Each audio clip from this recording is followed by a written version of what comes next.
Hindi natin mapagkakaila na merong araw-araw ito ang inuulam. Ngayon, ang gagawin natin, paano natin gawing masustansya itong instant noodles na ito. Kasi, hindi po advisable na araw-arawin nyo po ang noodles. Bakit?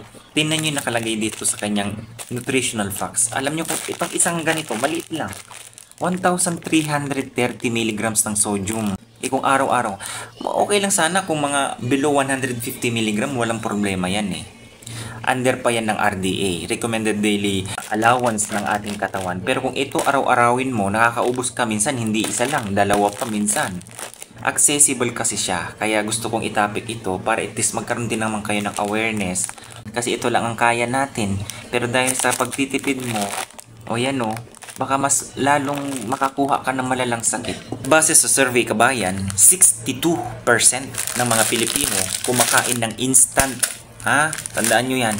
Kaya ang dami po ang nawiwili sa pagkain ng ganito. Dahil mabilisan, malasa, at napaka-convenient i-prepare. So anong gagawin? Kabayan, shout out sa mga OFW. Okay? Alam ko, mahilig tayo sa ganito.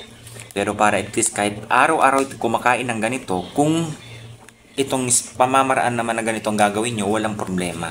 So, ang gagawin, ito gaya nito. Kuha ka dyan ng kung anong available nyo dyan. Carrots, repolyo, kung sa atin yan sa Pilipinas, kung may pechay, o kaya Baguio beans, mga ganyan, o kaya yung sitaw talaga na ito ilalagay ko lang sa ganyan, mga 5 o 6 na piraso. Tapos dito sa cast ang tawag dito, parang ito yung pechay dito sa gitnang silangan. So kukuha lang ako dyan ng mga ilang dahon. Hindi naman lahat ilalagay yan kabayan. Okay? So habang nililinisan mo ito, magpapakulo ka na at isasabay mo na rin yung ito. So habang naguhugas ka na dun ng mga gulay mo, ayan, dyan sa tubig na magpakulo ka na rin, isabay mo na yung 2 itlog. Alam mo ba ang advisable na pagkain ng ganitong noodles? Supposedly, every week isa lang. 1 month, 2 piraso nga lang na ganito ang pwede eh. Okay?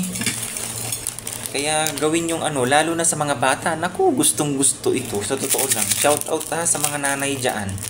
Na kapag ganito ang pinaprepare nyo sa anak nyo, di ba? Nauubos nila. Dahil yan sa mga lasa ng ganito. Nakalagay dyan. Alam nyo ba ang noodles? Meron niyang total sugar at may added sugar din yan. Ito nakalagay dito. Tingnan natin ito kailan. Ito na nga eh. Nakalagay 3 grams ng total sugar at may added sugar pa na ilang gramo. So ang gagawin, diba nagpapakulo na ako ngayon ng itlog. So ngayon tatanggalin na natin yung itlog. Gawin lang natin malasado. Okay, ilagay nyo sa lalo na sa mga bata, maganda yan.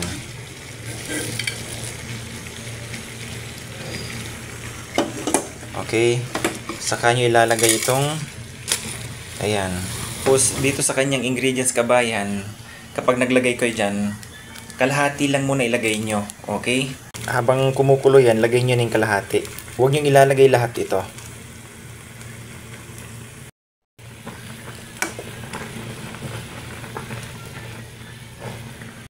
Pag ganito na, medyo alam nyong okay na yung noodles. Di ba kalahati lang yung nilagay dyan? Saka natin ilalagay itong gulay. Okay. Yung tama lang yung yung pag nyo dito.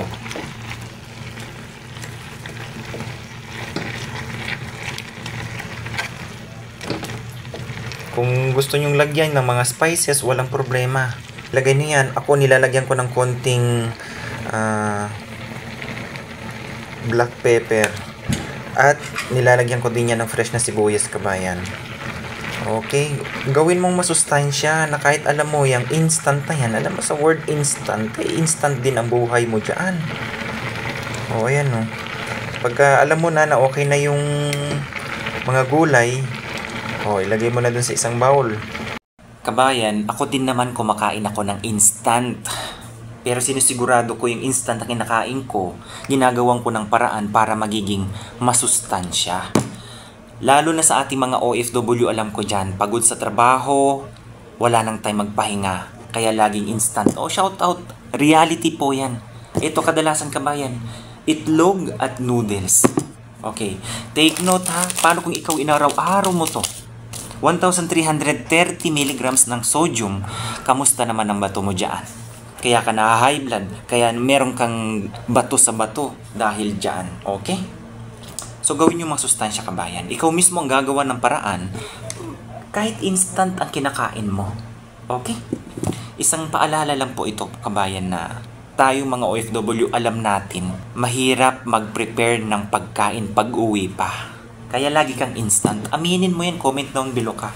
Ha? Alam ko yan. OFW din ako. Instant brand. Okay? Sa mga nandyan sa Pilipinas din, gawin nyo. Isasabay nyo lang naman sa pagpapakulo eh. Okay na yun. Ang importante, ayan, kakainin din ng mga bata. Iyan, sa totoo lang. Okay? God bless everyone. Bye-bye.